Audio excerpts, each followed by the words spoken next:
بسم الله الرحمن الرحيم.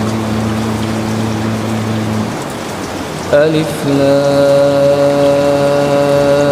را، تلك آيات الكتاب الحكيم.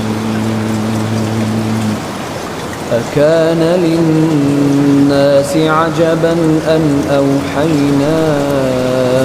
إلى رجل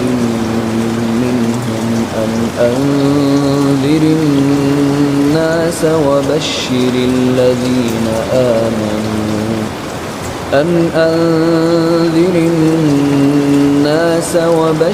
الذين آمنوا أن لهم قدم صدق عند ربهم. قال الكافرون إن هذا لساحر مبين.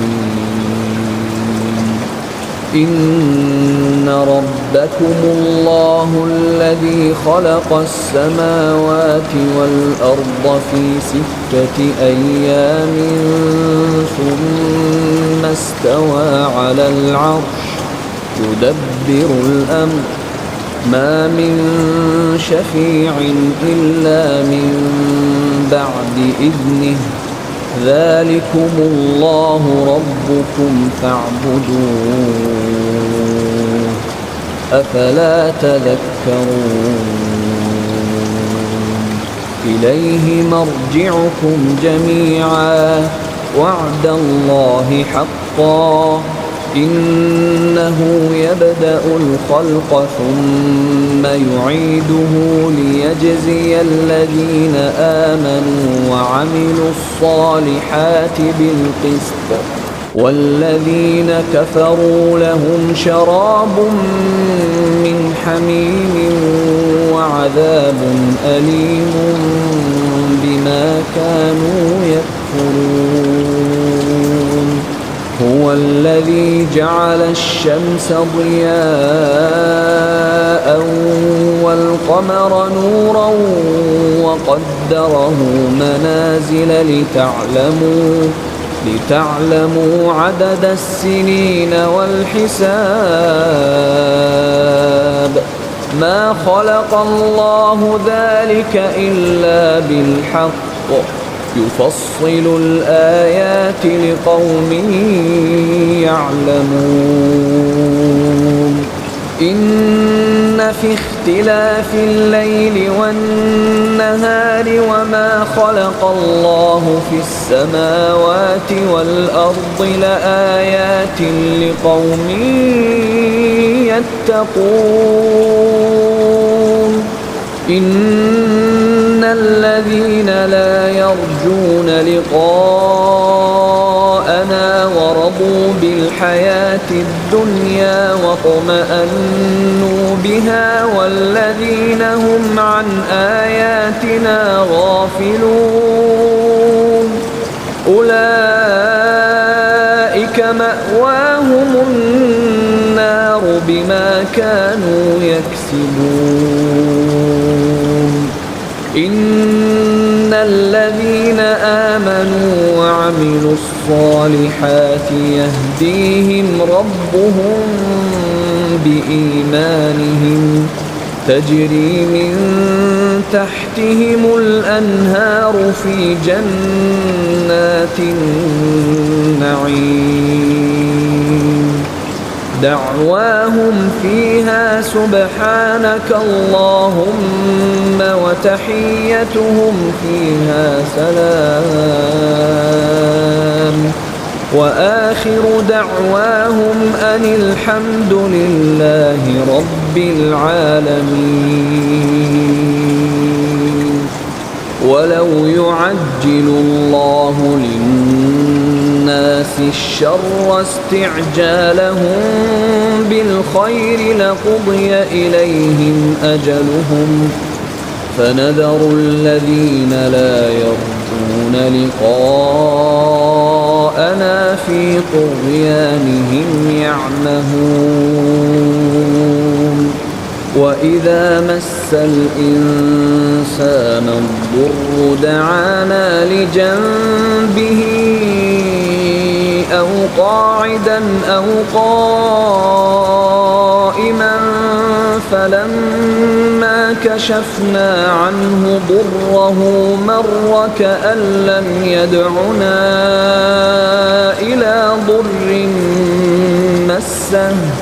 كذلك زين للمسرفين ما كانوا يعملون ولقد أهلكنا القرون من قبلكم لما ظلموا وجاءتهم رسلهم بالبينات وما كانوا ليؤمنوا كذلك نجزي القوم المجرمين ثم جعلناكم خلائف في الأرض من بعدهم لننظر كيف تعملون وإذا تتلى عليهم آياتنا بينات قال الذين لا يرجون لقاءنا ائت بقرآن غير هذا أو بدله قل ما يكون لي أن أبدله من تلقاء نفسي إن أتبع إلا ما يوحى إلي إني أخاف إن عصيت ربي عذاب يوم عظيم قل لو شاء الله ما تلوته عليكم ولا أدراكم به فقد لبثت فيكم عمرا من قبله أفلا تعقلون فمن أظلم ممن افترى على الله كذبا أو كذب بآياته إنه لا يفلح المجرمون ويعبدون من دون الله ما لا يضرهم ولا ينفعهم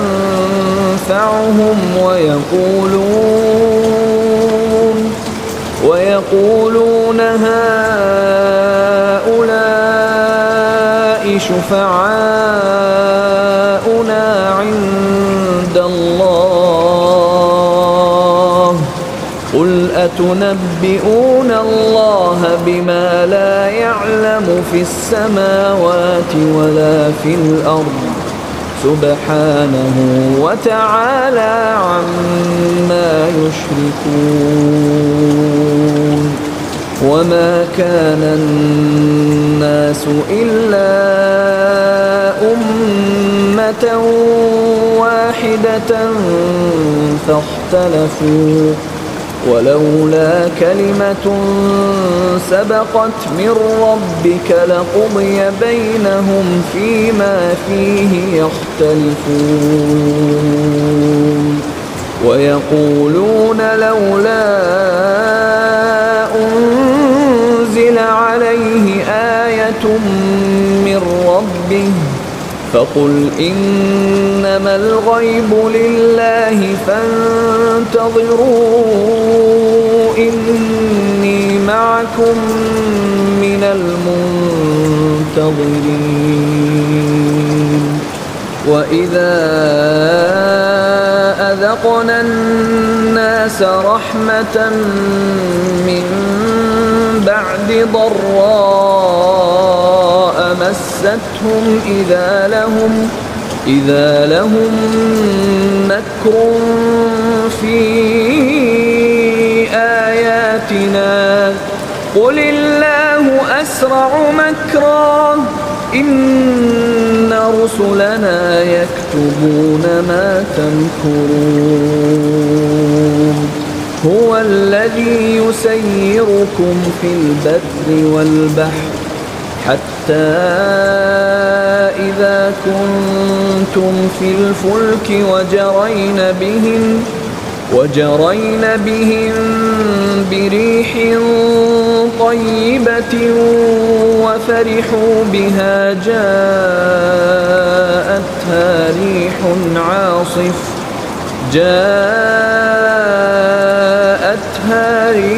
عاصف وجاءهم الموج من كل مكان وظنوا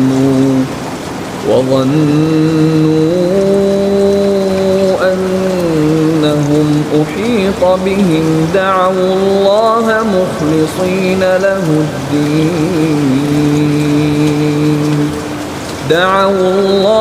مخلصين له الدين لئن أنجيتنا من هذه لنكونن من الشاكرين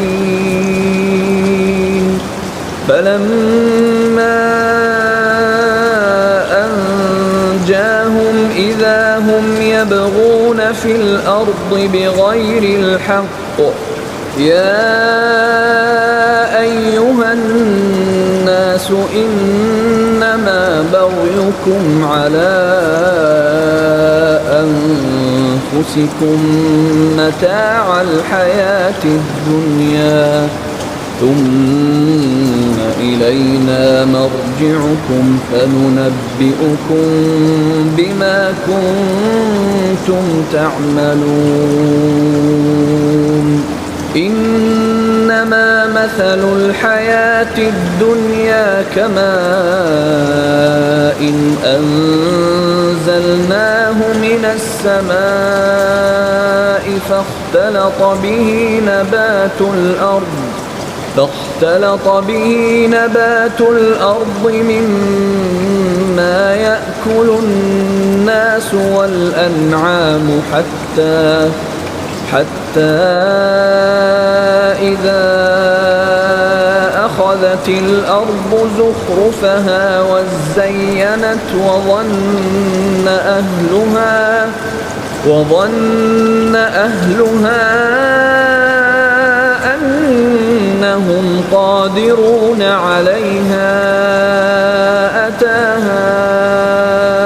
أمرنا ليلا أو نهارا فجعلناها حصيدا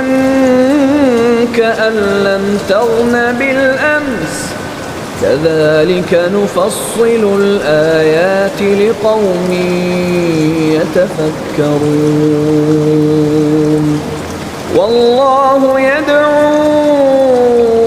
إلى دار السلام ويهدي من يشاء إلى صراط مستقيم. أيها الإخوة الكرام، نذكركم بأن حقوق الطبع والتوزيع محفوظة، والسلام عليكم ورحمة الله وبركاته. أعوذ بالله من الشيطان الرجيم. للذين أحسنوا الحسنى وزيادة ولا يرهق وجوههم قتر ولا ذلة أولئك أصحاب الجنة هم فيها خالدون. والذين كسبوا السيئات جزاء سيئة بمثلها وترهقهم ذلة ما لهم من الله من عاصم كأنما أغشيت وجوههم قطعا من الليل مظلما أولئك أصحاب النار هم فيها خالدون. ويوم نحشرهم جميعا ثم نقول للذين أشركوا مكانكم أنتم وشركاؤكم فزيلنا بينهم وقال شركاؤهم ما كنتم إيانا تعبدون فكفى بالله شهيدا بيننا وبينكم إن كنا عن عبادتكم لغافلين هنالك تبلو كل نفس ما أسلفت وردوا إلى الله مولاهم الحق وضل عنهم ما كانوا يفترون قل من يرزقكم من السماء والأرض أم من يملك السمع والأبصار ومن يخرج الحي من الميت ويخرج الميت من الحي ومن يدبر الأمر فسيقولون الله فقل أفلا تتقون فذلكم الله ربكم الحق فماذا بعد الحق إلا الضلال فأنى تصرفون كذلك حقت كلمة ربك على الذين فسقوا أنهم لا يؤمنون قل هل من شركائكم من يبدأ الخلق ثم يعيده قل الله يبدأ الخلق ثم يعيده فأنى تؤفكون قل هل من شركائكم من يهدي إلى الحق قل الله يهدي للحق أفمن يهدي إلى الحق أحق أن يتبع أم من لا يهدي إلا أن يهدى فما لكم كيف تحكمون وما يتبع أكثرهم إلا ظنًّا إن الظن لا يغني من الحق شيئا إن الله عليم بما يفعلون وما كان هذا القرآن أن يفترى من دون الله ولكن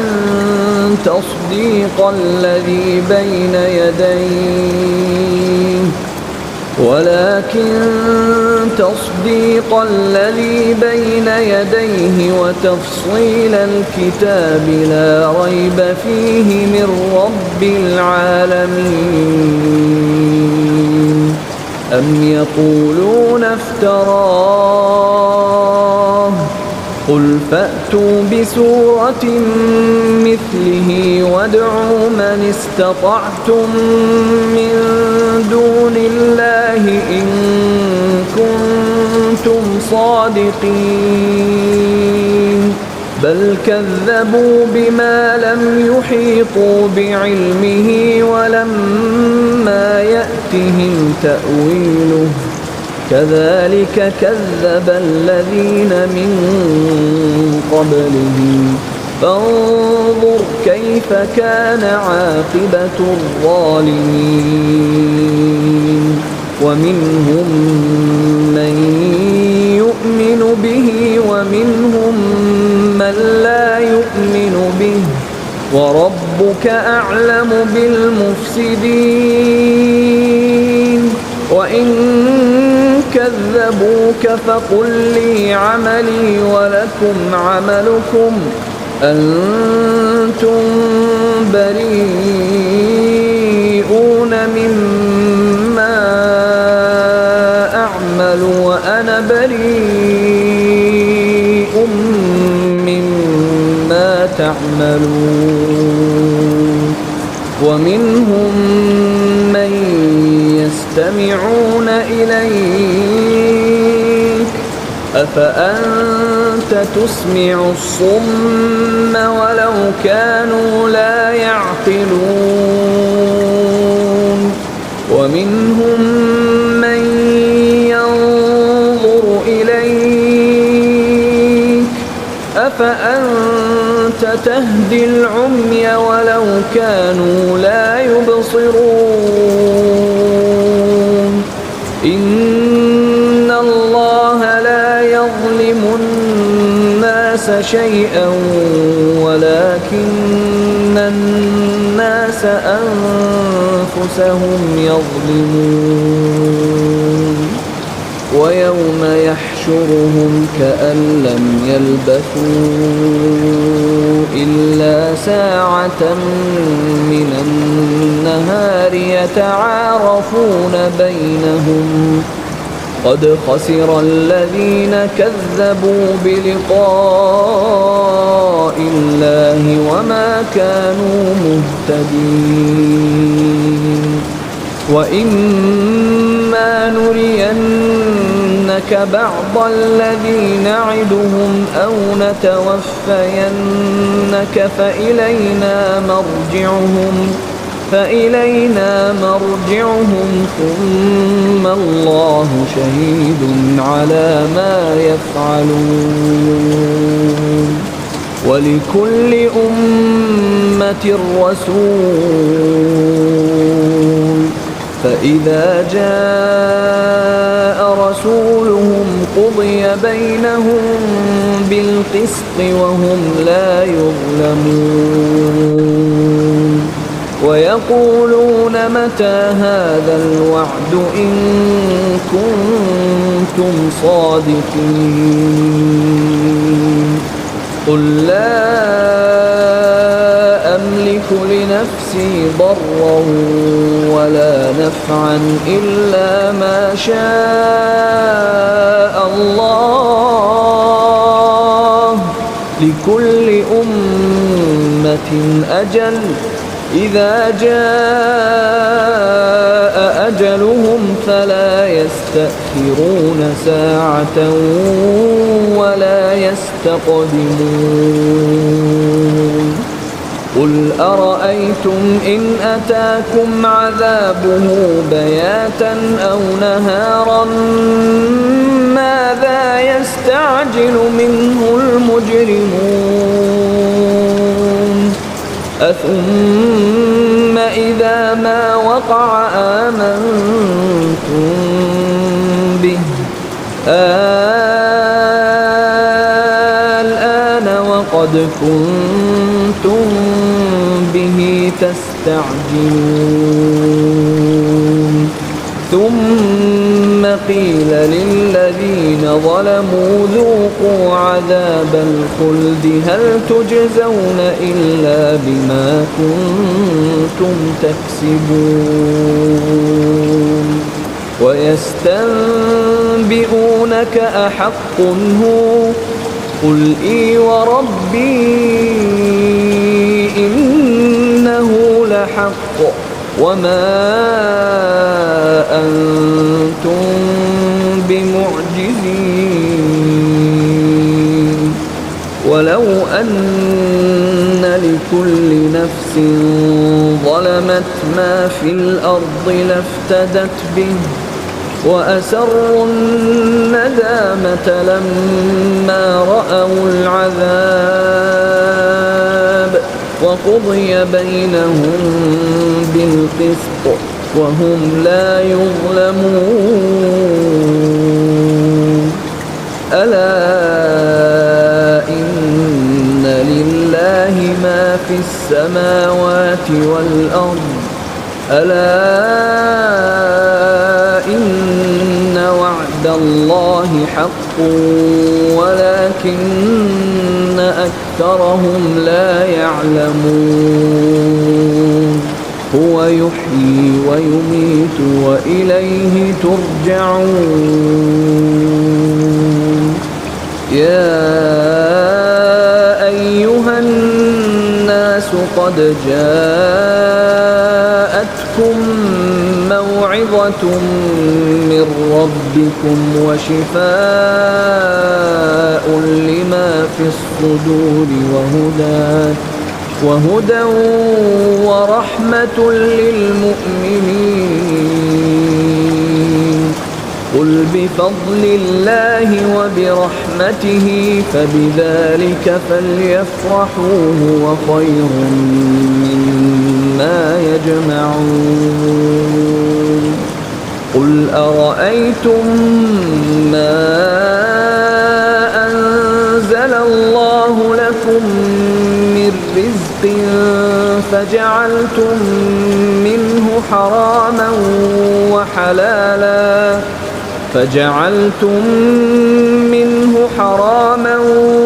وحلالا قل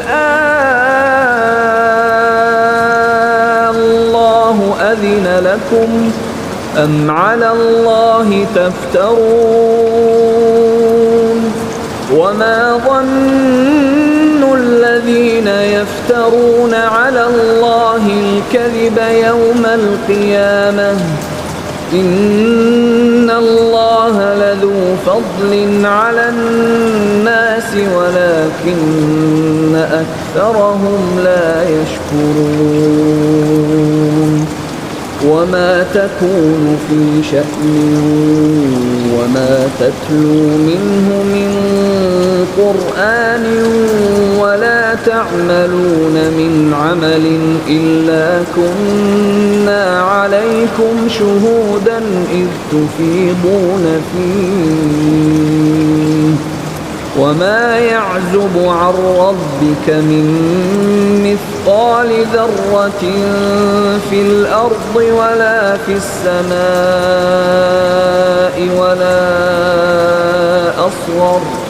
ولا أصغر من ذلك ولا أكبر إلا في كتاب مبين ألا إن أولياء الله لا خوف عليهم ولا هم يحزنون الذين آمنوا وكانوا يتقون لهم البشرى في الحياة الدنيا وفي الآخرة لا تبديل لكلمات الله ذلك هو الفوز العظيم ولا يحزنك قولهم إن العزة لله جميعا هو السميع العليم ألا إن لله من في السماوات ومن في الأرض وما يتبع الذين يدعون من دون الله شركاء إن يتبعون إلا الظن وإن هم إلا يخرصون هو الذي جعل لكم الليل لتسكنوا فيه والنهار مبصرا إن في ذلك لآيات لقوم يسمعون قالوا اتخذ الله ولدا سبحانه هو الغني له ما في السماوات وما في الأرض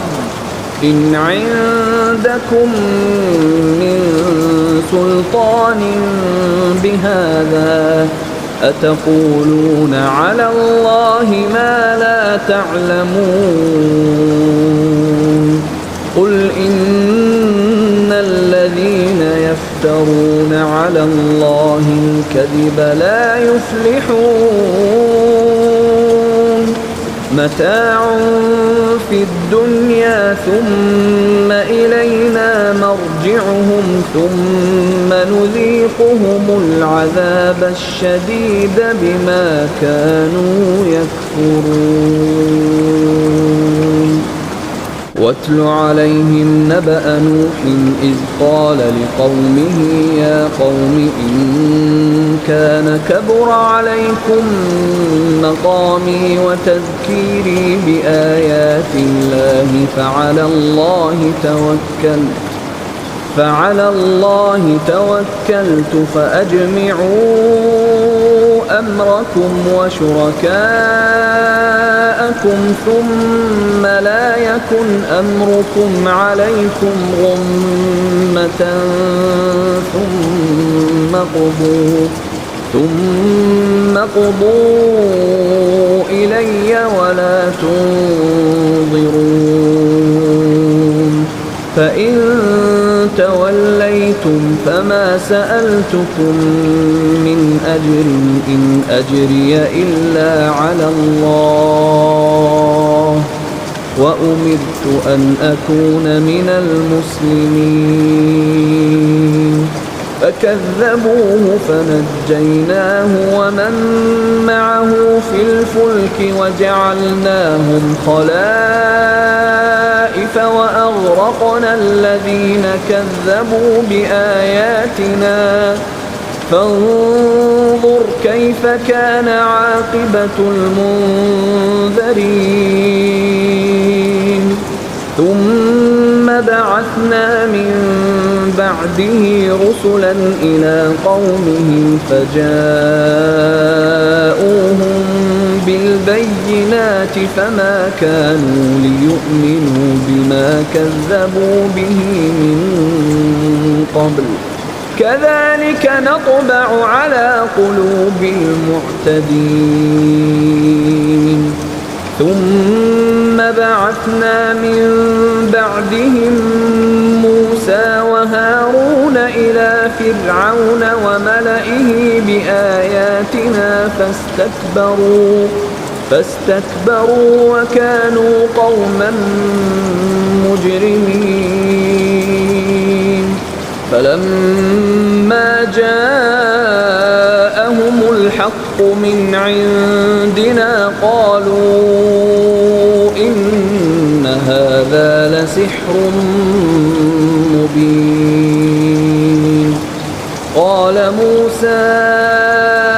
أتقولون للحق لما جاءكم أسحر هذا ولا يفلح الساحرون قالوا أجئتنا لتلفتنا عما وجدنا عليه آباءنا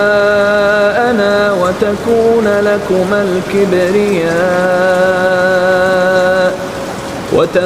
لكما الكبرياء في الأرض وما نحن لكما بمؤمنين وقال فرعون ائتوني بكل ساحر عليم فلما جاء السحرة قال لهم موسى ألقوا ما أنتم ملقون فلما ألقوا قال موسى ما جئتم به السحر إن الله سيبطله إن الله لا يصلح عمل المفسدين ويحق الله الحق بكلماته ولو كره المجرمون فما آمن لموسى إلا ذرية من قومه على خوف من فرعون وملئهم أن يفتنهم وإن فرعون لعال في الأرض وإنه لمن المسرفين وقال موسى يا قوم إن كنتم آمنتم بالله فعليه توكلوا إن كنتم مسلمين فقالوا على الله توكلنا ربنا لا تجعلنا فتنة للقوم الظالمين ونجنا برحمتك من القوم الكافرين وأوحينا إلى موسى وأخيه أن تبوأ لقومكما بمصر بيوتا واجعلوا بيوتكم قبلة وأقيموا الصلاة وبشر المؤمنين وقال موسى ربنا إنك آتيت فرعون وملأه زينة وأموالا في الحياة الدنيا ربنا ليضلوا عن سبيلك ربنا اطمس على أموالهم واشدد على قلوبهم فلا يؤمنوا حتى يروا العذاب الأليم قال قد أجيبت دعوتكما فاستقيما ولا تتبعان سبيل الذين لا يعلمون وجاوزنا ببني إسرائيل البحر فأتبعهم فرعون وجنوده بغيا وعدوا حتى إذا أدركه الغرق قال آمنت أنه لا إله إلا الذي آمنت به بنو إسرائيل وأنا من المسلمين الآن وقد عصيت قبل وكنت من المفسدين فاليوم ننجيك ببدنك لتكون لمن خلفك آية وإن كثيرا من الناس عن آياتنا لغافلون ولقد بوأنا بني إسرائيل مبوأ صدق ورزقناهم من الطيبات فما اختلفوا حتى جاءهم العلم إن ربك يقضي بينهم يوم القيامة فيما كانوا فيه يختلفون فإن كنت في شك مما أنزلنا إليك فاسأل الذين يقرؤون الكتاب من قبلك لقد جاءك الحق من ربك فلا تكونن من الممترين ولا تكونن من الذين كذبوا بآيات الله فتكون من الخاسرين إن الذين حقت عليهم كلمة ربك لا يؤمنون ولو جاءتهم كل آية حتى يروا العذاب الأليم فلولا كانت قرية آمنت فنفعها إيمانها إلا قوم يونس لما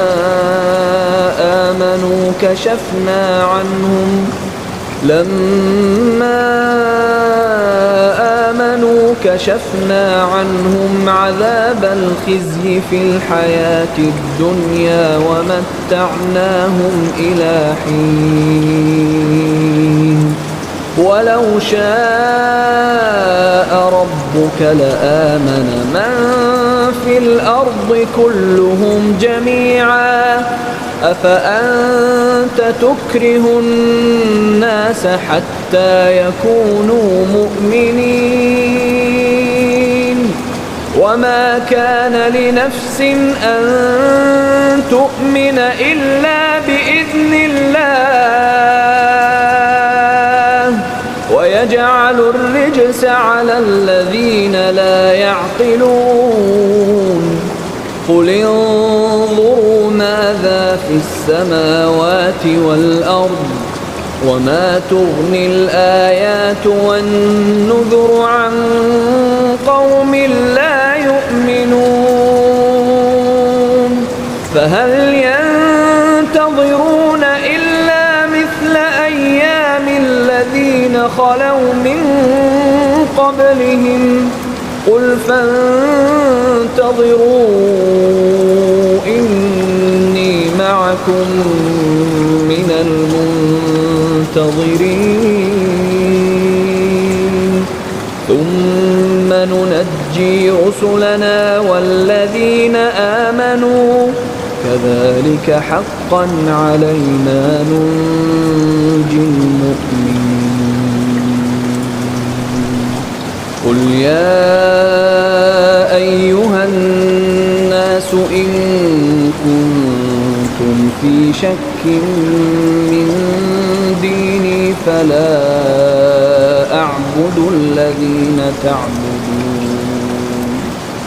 فلا أعبد الذين تعبدون من دون الله ولكن أعبد الله الذي يتوفاكم وأمرت أن أكون من المؤمنين وأن أقم وجهك للدين حنيفا ولا تكونن من المشركين ولا تدع من دون الله ما لا ينفعك ولا يضرك فإن فعلت فإنك إذا من الظالمين وإن